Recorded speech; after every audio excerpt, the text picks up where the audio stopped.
Time ആയിട്ടാണ് ഒരു movie കണ്ടിട്ട് നമ്മളത് റിവ്യൂ ചെയ്യണം എന്ന് പറഞ്ഞിട്ടുള്ള ഒരു ഡിസിഷനിലോട്ടേക്ക് എത്തിച്ച ഒരു മൂവിയാണ് മഞ്ഞുമൽ ബോയ്സ്. സോ നമുക്കറിയാം തിയേറ്ററിലൊക്കെ മഞ്ഞുമൽ ബോയ്സ് വളരെ സക്സസ്ഫുൾ ആയിട്ട് റൺ ചെയ്തുകൊണ്ടിരിക്കുകയാണ്. നമ്മുടെ കേരളത്തിൽ മാത്രമല്ല തമിഴ്നാട്ടിലൊക്കെ ഈ സിനിമ ആഘോഷിച്ചുകൊണ്ടിരിക്കുകയാണ് ഓരോ ആൾക്കാരും.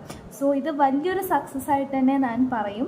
അതേപോലെ മൂവിയുടെ കാര്യം പറയുകയാണെങ്കിൽ ഓരോ ആക്ടേഴ്സും അവരുടെ ആ ഒരു റോള് വളരെ ബ്യൂട്ടിഫുൾ ആയിട്ട് അവർ സ്ക്രീനിലോട്ടേക്ക് കൊണ്ടുവന്നിട്ടുണ്ട്. രക്ഷയില്ല സത്യം പറഞ്ഞ ഈ ഒരു എക്സ്പീരിയൻസ് തിയേറ്ററിൽ തന്നെ നിങ്ങൾ കാണുവാണെങ്കിൽ നിങ്ങൾ തിയേറ്ററിൽ പോയി കണ്ടാൽ മതി. ഫോണിൽ കണ്ടതൊന്നും നിങ്ങൾക്ക് ആ ഒരു ഫീൽ കിട്ടത്തില്ല. സീരിയസ്ലി മസ്റ്റ് വാച്ച് മൂവിയാണ് guys. Please don't miss it എന്നാണ് ഞാൻ പറയും. കാരണം ഇപ്പം തന്നെ ഒരുപാട് ആൾക്കാർ നമ്മൾ ഇന്നലെ മൂവി ബുക്ക് ചെയ്യാൻ നോക്കിയതായിരുന്നു. ബട്ട് നമ്മൾ അതെ നമ്മൾ സൺഡേ ആണ് ബുക്ക് ചെയ്യാൻ വേണ്ടി പ്ലാൻ ചെയ്തിട്ടുണ്ടായിരുന്നു. എല്ലാ തിയേറ്റേഴ്സിലും എല്ലാ സീറ്റ്സും ഫുള്ളായിരുന്നു. പിന്നെയാണ് നമ്മൾ മൺഡേക്ക് മാറ്റി ഇതിന് വേണ്ടിയിട്ട് മെനക്കെട്ട് ഞങ്ങൾ മൺഡേക്ക് ഷിഫ്റ്റ് ചെയ്തിട്ട് എനിക്കിപ്പോൾ കലോത്സവം കാര്യങ്ങളൊക്കെ നടന്നുകൊണ്ടിരിക്കുകയായിരുന്നു. ഞങ്ങൾ വേണ്ടാന്ന് വെച്ചു. പക്ഷേ കുറേ ആൾക്കാർ സജസ്റ്റ് ചെയ്തിട്ടുണ്ടായിരുന്നു പോയി കണ്ട് നോക്ക്, തിയേറ്ററിൽ തന്നെ കാണണം.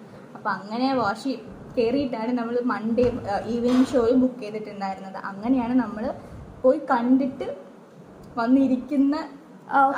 അപ്പോൾ എന്താ പറയുക. പിന്നെ അതേപോലെ തന്നെ കമൽഹാസൻ അഭിനയിച്ച മറ്റേ ഗുണ ആ ഒരു സിനിമയിൽ ആ ഒരു മ്യൂസിക് കൺമണി കൺപോട് കാതലൻ, അത് എൻ്റെ അമ്മയെ ബ്യൂട്ടിഫുള്ളി അതെ ട്രെൻഡിങ്ങിൽ പോയിക്കൊണ്ടിരിക്കുകയാണ്. ഇൻസ്റ്റാഗ്രാം തുറന്നാലും യൂട്യൂബ് ഷോർട്സ് തുറന്നാലും ഈ ഒരു സോങ് ട്രെൻഡിങ് ആണ് ഗൈസ്.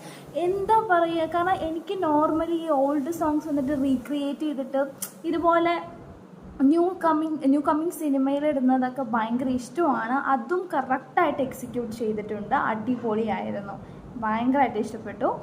എന്താ പറയുക, ഒരു ഫ്രണ്ട്ഷിപ്പിൻ്റെ വാല്യൂ അല്ലേ. ഓരോ നിമിഷം കടന്നു പോകും തോറും എനിക്കൊക്കെ ആ മറ്റ് ആ കുഴിയുടെ ഉള്ളിൽ നിന്ന് അവർ രണ്ടുപേരും സർവൈവ് ചെയ്തിട്ട് പുറത്തേക്ക് വരുമ്പോൾ ഞാൻ അറിയാണ്ട് തന്നെ എൻ്റെ കണ്ണ് നിറഞ്ഞു. സത്യമായിരുന്നു. തിയേറ്റർ ഫുൾ ഓൺ ഫയറിലായിരുന്നു. നമുക്ക് ഇമോഷണലായിട്ട് എന്ത് നമ്മളുടെ സ്വന്തം ആള് കയറി വന്നൊരു ആ ഒരു എക്സ്പീരിയൻസ് ഉണ്ടല്ലോ, ചാൻസ്. അതായത് അവർ ചിരിക്കുവാണെങ്കിൽ, അതായത് ഈ സിനിമ ഫുള്ള് നോക്കുവാണെങ്കിൽ നമ്മളും അവരുടെ കൂടെ ജേർണിയിലോട്ടേക്ക് പോകുന്ന പോലെയാണ്. അവർ ചിരിക്കുവാണെങ്കിൽ നമ്മൾ ചിരിക്കും. അവർ ഇമോഷണലി ഓരോ മിനിറ്റും നമ്മുടെ ഈ ഹാർട്ട് ബീറ്റ് കിടന്ന് പെടയുന്നത് നമുക്ക് കാണാൻ പറ്റും. അതായത് ഞാനൊക്കെ ഈ സിനിമയുടെ ക്ലൈമാക്സ് ഒക്കെ എത്തുമ്പോഴേക്കും ഫുൾ ട്രോമയിലാണ്. ഫുൾ എന്താ പറയുക, അതിന് എനിക്ക് പുറത്തേക്ക് വരാൻ പറ്റുന്നില്ല ഗൈസ്. നൗ ഇവിടെ ഇരുന്ന് ഞാൻ വീഡിയോ റെക്കോർഡ് ചെയ്യുമ്പോഴും ആ ഒരു ഇതൊന്നും പുറത്ത് വരാൻ പറ്റുന്നില്ല. മനസ്സിൽ എന്തോ ഒരു സങ്കടം അങ്ങനെ നിൽക്കുന്നുണ്ട്. അവൻ ആ ഒരു ഉറങ്ങാൻ പറ്റാണ്ട്, ആ ഒരു ഇൻസിഡന്റിന് ശേഷം ഉറങ്ങാൻ പറ്റാത്തതിന്റെ ആ ഒരു അവസ്ഥയുണ്ടല്ലോ ഗൈസ്. അയ്യോ, എനിക്കത് പേഴ്സണലി എന്തോ ഫീൽ ചെയ്ത പോലെ ഉണ്ടായിരുന്നു. ഭയങ്കര ഇമോഷണലി ഭയങ്കര കണക്റ്റഡ് ആയി. നമുക്കറിയാം ഇതൊരു റിയൽ ലൈഫ് സ്റ്റോറിയാണ്. സോ ഇതിൻ്റെ ഡയറക്ടർ ആയാലും എന്ത് ബ്യൂട്ടിഫുൾ ആയിട്ടാണ്. ഒരുപാട് മാറ്റങ്ങൾ വരുത്താൻ പറ്റില്ല, കാരണം റിയൽ ലൈഫ് സ്റ്റോറി ആയതുകൊണ്ട് നിങ്ങൾക്ക് അറിയാലോ. അപ്പോൾ പറ്റുന്നത്രയ്ക്കും നല്ല രീതിയിൽ എക്സിക്യൂട്ട് ചെയ്തിട്ടുണ്ട്. അടിപൊളി മൂവി ഗൈസ്. എനിക്ക് എന്താ പറയാന്ന് എനിക്ക് അറിയുന്നില്ല. അടിപൊളി, മസ്റ്റ് വാച്ച്. നിങ്ങളും പോയി കാണും.